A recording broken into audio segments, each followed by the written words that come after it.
Oh well, I guess the strongest Void Hunter is back, and because this updated guide will be way too long anyway, let's skip the intro. Welcome, I am Rivyn Elowen, but you may call me Rivy, and this is your complete updated in-depth guide to Ye Shunguang.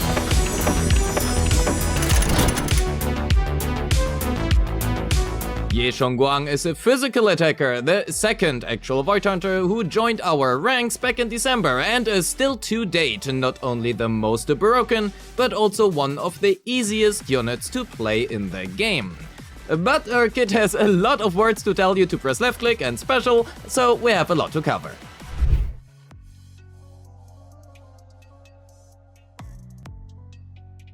Honed Edge is a variation of the physical element, and its unique property is that all Honed Edge damage dealt has a 50% increased miasma purification. Means Ye Shunguang sheds miasma shields very quickly. Aside from that, it has its own normally build-up bar, can disorder with the regular physical assault build-up, and that is pretty much about it. When triggering Honed Edge, it behaves exactly like triggering a physical anomaly would. It procs assault and also inflicts flinch for 10 seconds, which increases enemy days taken by 7.5%. First up, Ye Shunguang has two states. Her normal state, during which she deals physical damage, and her enlightened mind state, during which all damage dealt by her becomes Honed Edge damage. Because Ye Shunguang does effectively no damage outside of the enlightened mind state, that also means her entire game plan revolves around being inside said state as much as possible. First, let's answer what the Enlightened Mind State even does. During the Enlightened Mind State, Ye Shunguang gains access to her Enlightened skills, which replaces most of her abilities. Secondly, when entering the Enlightened Mind State, she will activate Ether Veil Verdict, then deactivate it again when leaving the state. While Ether Veil Verdict is active, the enemy's stun damage multiplier becomes disabled, and instead enemies are inflicted with Veil Vulnerability. Veil Vulnerability takes the stun damage multiplier that an enemy has and makes it apply outside of stun. This effectively means that while Ye Shunguang is inside the Enlightened Mind State, she will always deal damage as if the enemy were stunned. There is a catch though. This Veil Vulnerability multiplier is capped at 210%. The Enlightened Mind State lasts for 16 seconds, and while in the state, Ye Shunguang does not have energy. Instead, her energy bar is replaced by a bar that ticks down, effectively indicating how much time you have left. And that is also everything the Enlightened Mind State does. It makes attacks behave as if they are hitting a stunned enemy, and she also gains access to her Enlightened skills. Lastly, as for her core skill, Ye Shunguang gains an inherent 30% crit rate and also 25% damage bonus when in battle. So, how do we enter the Enlightened Mind State? Well, to answer this question, we first need to cover her three unique resources. Qingming Sword Force, which I will simply refer to as a Sword Force, a Barra, indicated as a buff icon below her HP bar, and also this little bar here that has no name, so I will refer to it as resource points. When outside the Enlightened Mind State, Ye Shunguang's basic attacks, her dodge counter, and also a specific interaction with her special, more on that later, will accumulate resource points. If the bar is full, these resource points will then be converted into one Sword Force stack. Said Sword Force has a maximum cap of 6, and if you were to obtain excess stacks, you will gain 1 point of Barra instead, again indicated below her HP bar with this icon. It is important to mention that while she can convert excess Sword Force stacks into Barra, if she is at full stacks or in her Enlightened Mind State, she cannot generate any of her resource points. Barra has a cap of 3, and when exiting the Enlightened Mind State, they will be converted into Qingming Sword Force at a 1:1 ratio. If Ye Shunguang has 6 Sword Force stacks, the next time she is switched in, or if we hold her basic attack button, she will then enter the Enlightened Mind State. In addition to gaining Sword Force from resource points, Ye Shunguang can also acquire it from her additional ability, First Ultimate, and also EX Special. Ye Shunguang requires either a support or defense agent, and if that condition is met, whenever any ally activates any Ether Veil, Ye Shunguang will gain 3 Sword Force. Here's a table of how many resource points and Sword Force each skill accumulates, pause if you need to. Having all that said, let's quickly talk about her skills she can use while outside of the Enlightened Mind State. However, we will basically never use any of them, so we will make this quick. First, holding down her basic attack button would have her cast these sword waves, and we will literally never want to use this, so we forget it exists. Otherwise, she features a 4-part basic attack string. Depending on the team, we might actively use her regular basic attack string as a filler to accumulate resource points to get back into the enlightened mind state, but aside from that, they are just basic attacks and also do what the basic attacks are supposed to do, so yeah. Next up, while outside the Enlightened Mind State, at the cost of 60 energy, Shunguang can cast her EX special, which grants her 1 Sword Force on cast. She also features a special attack that will always consume 1 dodge chance if available, that being the amount of dodges you can do before it goes on cooldown, and it will also always trigger a dodge. If said dodge then triggers a perfect dodge, its damage multiplier will massively increase, generate a large amount of resource points, and can also directly be followed up with her basic too. Shunguang has a normal dodge counter, which we will never use, and lastly, she can also ride her sword case. No real practical application mid-combat, but I guess it looks nice. Outside the state, she features 1 assist follow-up, defensive assist and quick assist as we would expect, and they also behave as we would expect them to, so aside from a quick assist, we won't cover them further. By quick assist, I actually mean entry skill. If switched into her while she has a 6 sword force, she will then automatically cast her entry skill, deal a good chunk of damage and enter the enlightened mind state.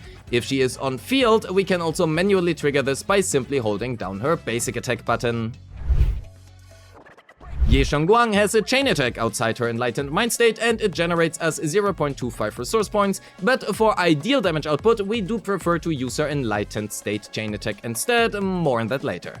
When at 3000 decibels, she can then use her ultimate. It will deal a great chunk of damage, grants her instantly 6 Jingming sword force, and instantly has her also enter the enlightened mind state. Fortunately for us, we will most of the time be inside of the enlightened mind state, and that also means we do not get to use her out of state skills all too much. Before we can cover her skills, we have to clarify that Shunguang has 2 stances during her enlightened mind state: grounded and airborne. Different parts of her kit can only be used when grounded, and some can only be used while airborne. Additionally, certain skills will also have you switch between those 2 stances, and swapping between them is key to her combos.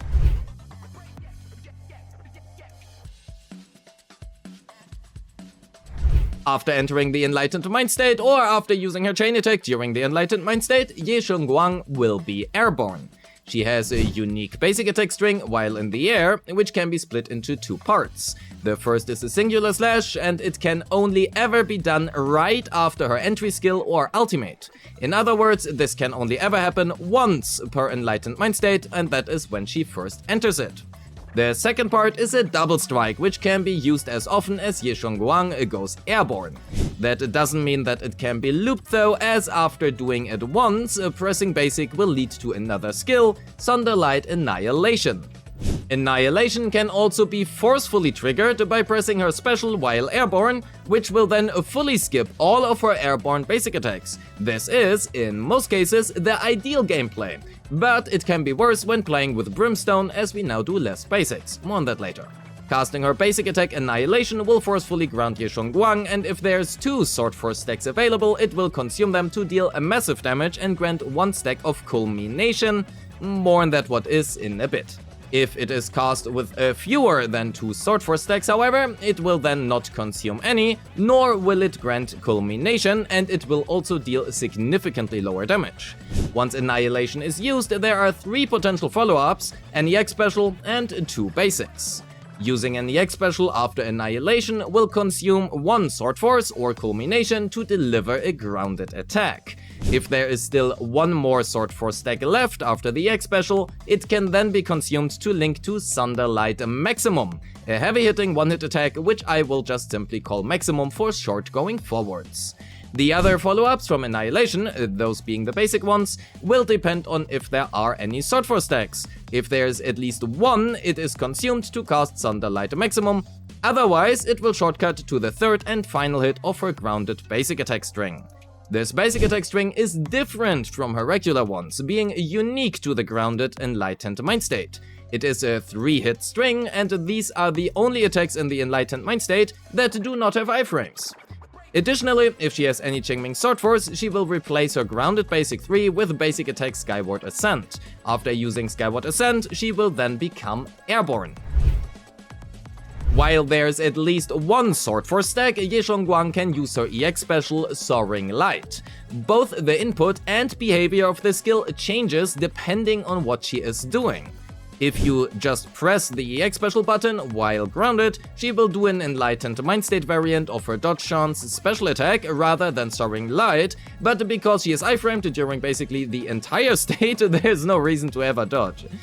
To get to the Soaring Light EX special, you would need to briefly hold the EX special button instead. That is, unless it's after Annihilation or Sunderlight Maximum, where just pressing the button is enough. Doing so will almost always change Shunguang's state when used. So if she is airborne, she will be grounded afterwards, and if she is grounded, she will become airborne. Almost always, because if it is done after her basic attack Annihilation, she remains grounded instead of changing her state. Additionally, after using her EX special Soaring Light, Shunguang can either follow up with a Sunderlight Maximum if she ends in a grounded state, given that she has enough Sword Force, that is, as covered before, or her aerial basic attack string, which at least makes sense as she will automatically use her basic attack Skyward Ascent afterwards. Since the first hit of said airborne basic attack string is only usable when first entering the Enlightened Mind State, it will skip that one and shortcut to the second part. If Shunguang is grounded after using her EX special, she can always follow it up with her Sunderlight Maximum if she has any Sword Force. And she will also always become airborne after using her EX special when grounded, as she will also automatically always use her Skyward Ascent afterwards. We could also simply keep holding down her EX special to rapidly consume multiple Sword Forces, up to 6 in total, but the total MB on this is really bad when compared to the other MBs that only cost 1 or 2 Sword Force, so we don't ever want to do that. Well, unless you have her Mindscape too, but more on that later. This is also the point in time where we have to go back to her basic attacks. More specifically, we have to talk about the mysterious previously mentioned culmination. When using her Enlightened Mind State EX special, if you have any culmination, said EX special will not consume any Sword Force and instead consume said culmination. Because culmination is kept at 1 at Mindscape 0, that also means after every use of her basic attack Annihilation, we get 1 free use of her EX special, and because it cannot stack, that also means we want to use her EX special in between each use of Annihilation. Lastly, if we hold down her EX special without any Sword Force, she will automatically cast her Enlightened Mind State ultimate if the Enlightened Mind State was entered using Decibels, or her EX finisher alternatively. If we enter the Enlightened Mind State using her entry skill by simply holding her basic attack pressed, or with her ultimate but without spending Decibels, such as through Dialin, her ultimate will be replaced with her EX special finisher, and pressing either her ultimate or simply holding her EX special without any Sword Force will then deal massive damage and exit the Enlightened Mind State after use. We will make use of this frequently, and it can also be swap cancelled, which is something we should do due to its long animation. During the Enlightened Mind State, her chain attack becomes a stronger version of itself, even more so due to the Veil vulnerability, but it also generates slightly less decibels. After using her chain attack, Shunguang then becomes airborne. If the Enlightened Mind State was entered using 3000 decibels, she can then also finish the state by using her alternative ultimate, which deals an insane amount of damage. But it also has an insanely long animation, which at least is a little bit relevant for Brimstone. This has been a lot, but as you will see during the combo section in just a bit, she is really simple to play. To end the kit overview, let's have a neat little table here to show what skills change her state and also when. Pause if you need to. Most of Shunguang's damage comes from her basic attacks, but her ultimate and EX specials are up right next, and her entry skill should not be forgotten either. It is part of her assist, and even though we will rarely parry or quick assist on her, we do want to level her assist due to that. Our skill priority will then be core and basics into a chain, EX and assist, and lastly dodge. We can leave her dodge at level 1. Let's cover the two most important combos she has. If we play her with Brimstone, we want to extend her basic attacks to maintain as many stacks as possible, so we begin by entering the Enlightened Mind state using either her ultimate or through her entry skill, be it by switching in or simply holding down her basic attack. We then follow up by pressing her basic attack 4 times, then shortly hold her EX during her ground slash to go back airborne, then we press her basic thrice more and hold her EX special down until we finish the state. It is really that simple. If we run her signature instead, however, a shorter combo is often better as it can allow for an additional state. We begin the exact same way, then press her EX special once, followed by 1 basic attack. Then we shortly hold her EX special during her ground slash to go back airborne, press EX once more into 1 more basic attack and finish the combo by simply holding her EX special down. Having that said, let's talk about her weapons.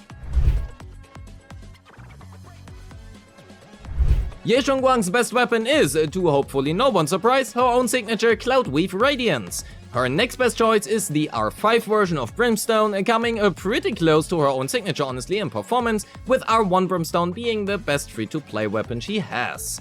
A special shout out goes to Cordis Germina, which makes her impossible to build. You literally will overcap on crit rate, and it is probably the worst choice she has, and I would highly recommend choosing literally anything else. Shunguang's ideal main stats will change depending on the boss you fight as well as your team, but let's simplify it. If played with Dylan and either of Zhao or Suna, attack percent in slot 4, physical damage or attack percent in slot 5, and again attack percent in slot 6 are her best choices. If played with 2 attack buffers, means any 2 of Zhao, Astra, Seed or Suna, crit damage in slot 4, physical damage in slot 5, and attack percent in slot 6 are her best choices.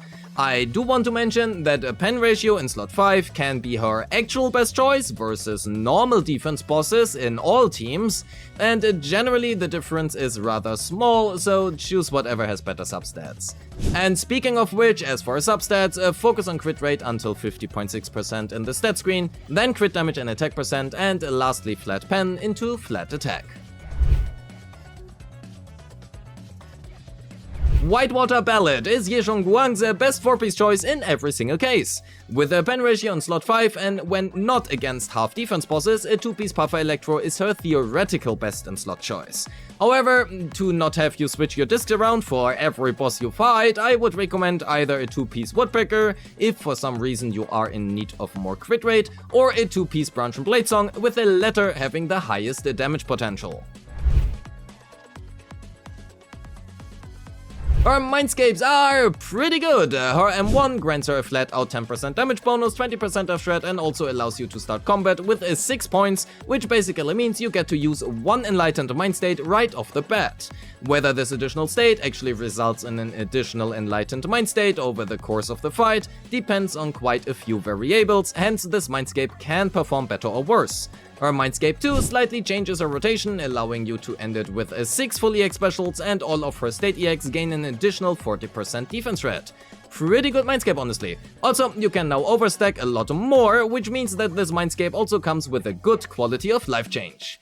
Her M3 and M5 exist, and her M4 is your $800 fix to make effective use of 200% stun damage multipliers with Dylan in the team. The additional 1000 decibels will not give you an additional decibel ultimate in most fights, however. Her M6 replaces her EX finisher with her finisher ultimate every once in a while, and both of those now also deal additional damage. Not the worst Mindscape, but also not her best. Shunguang's best team is with Dylan and Suna, and no other team can perform on the same level as this team can. Zhao is however free and does not really have many team spots outside of YSG, so she is often the preferred choice to free up Suna for other teams instead. Dylan is the most contested unit in the game, and so we probably want her in, kinda every team that is an anomaly. Because YSG is more than strong enough to carry herself and doesn't really care about stun windows either, Suna and Zhao are often her preferred choices, simply to free up Dylan for other teams. Astra can work in the 3rd slot as well, however, you will notice a difference in performance, and given Seed can work as a sub DPS and also pseudo support, this team will be just fine. Just make sure to use Seed's EX special once every 40 seconds to maintain her buffs.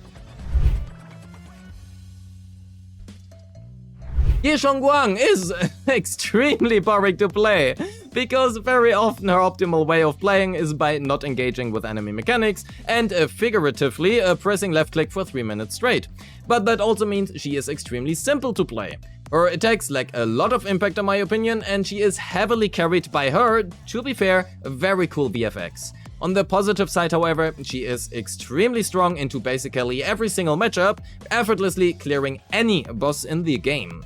There is a very clear difference between her best team, again that being Dialin and Suna, or well, optionally Zhao, and well, every other team. Her weapon choices are surprisingly good for a Void Hunter, even more so if you have Brimstone. Her Mindscapes are okay, like they are good but not outstanding, and lastly, given how well she performs in basically every single fight, she is still up to date, the by far strongest DPS unit they have ever released.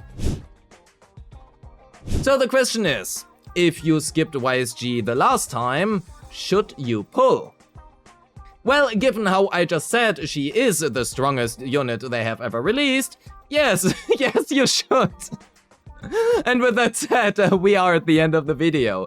Thank you so much for watching. Don't forget to like and subscribe, leave a comment on your thoughts on Shunguang, and join the Discord. Also, we have merch now. Yippee! Link is in the description. A special thanks goes to my YouTube and Patreon members who make this content possible. If you wish to support me, you will find a link to my Patreon in the description, or simply click the join button right below this video. And as always, I appreciate all of you and wish you a great day. Peace!